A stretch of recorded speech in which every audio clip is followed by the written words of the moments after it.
मंडळी Ram Ram, good morning. काय म्हणता, कशा आहात?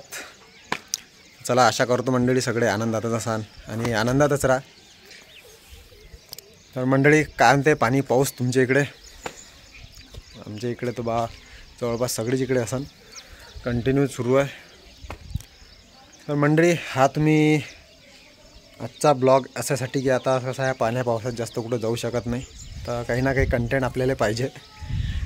तर हा व्हिडिओ हा व्हिडिओ आमच्याच इथच्या जवळचा चिखलदऱ्याचा आहे. चिखलदरा एक थंड हवेचं ठिकाण आहे, एक खूप मस्त हिल स्टेशन आहे. सगळ्यांना माहीत असन, पूर्ण महाराष्ट्रात फेमस आहे. आपल्या महाराष्ट्रात म्हणजे महाराष्ट्रात तर आहेच, पण विदर्भातलं खूप चांगलं बढियान एक नंदनवन आहे चिखलदरा.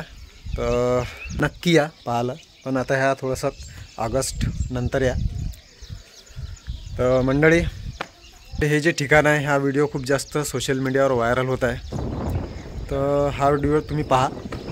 तर ह्या ठिकाणी एक दरीच्या ठिकाणी, म्हणजे मी तिथे गेलो आहे, दुरून पाहायला आहे, त्या दगडावर गेलो नाही आहे. तर खूप जास्त पोट्टे मजा करतात, त्या सेल्फी काढायसाठी त्या गोट्यावर जातात. कारण तिथं एवढं असं समजा की आपण जीव एका मुठ्ठीत घेऊन चाललो आहे, पण कधी काय हानी होणार काही सांगता येत नाही. तो दगड एका दरीवर आहे, थोडंसं काही झालं खाली, खूप जास्त खोल दरी आहे, खूप बेकार ठिकाण आहे. तर सेल्फीच्या नादात आणि स्वतःला बाहुबली समजण्याच्या नादात तिथं जाऊ नका मित्रांनो. खूपच असं बेकार ठिकाण आहे ते. दुरून पहा, दुरून मजा घ्या, पण त्या गोट्यावर जाऊ नका. कारण खरंच तो आहे ठीक आहे, एखादा खाली पाहून बेकार ते काही पाय घसरला, काही कमी जास्त झालं तर कोणाच्या हाती भेटणार नाही बरं. तर हे सांगायची इच्छा होती तुम्हाला. तर हा व्हिडिओ पाहून घ्या, खूप जास्त व्हायरल होऊन राहिला. चिखलदराचा आहे आणि हे जे आपले दोस्त मित्र आहेत, हे भाऊ तिच्या गोट्यावर जाऊन खूप मजा येऊन राहिली त्या भाऊले. तर खूप जण, हेच नाही, खूप लोक जातात त्या गोट्यावर, पण बरेचसे कांड होतात दरवर्षी अशा वेळेस.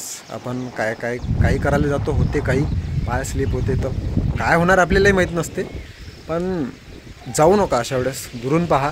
कारण आपण जेव्हा फिरायला जातो, एन्जॉय करायसाठी गेलंच पाहिजे, जा नक्की जा, पण आजूबाजू थोडं आपली सेफ्टी कुठं आहे हे ठिकाण पाहून जा आणि दुरून थोडीशी मजा घ्या.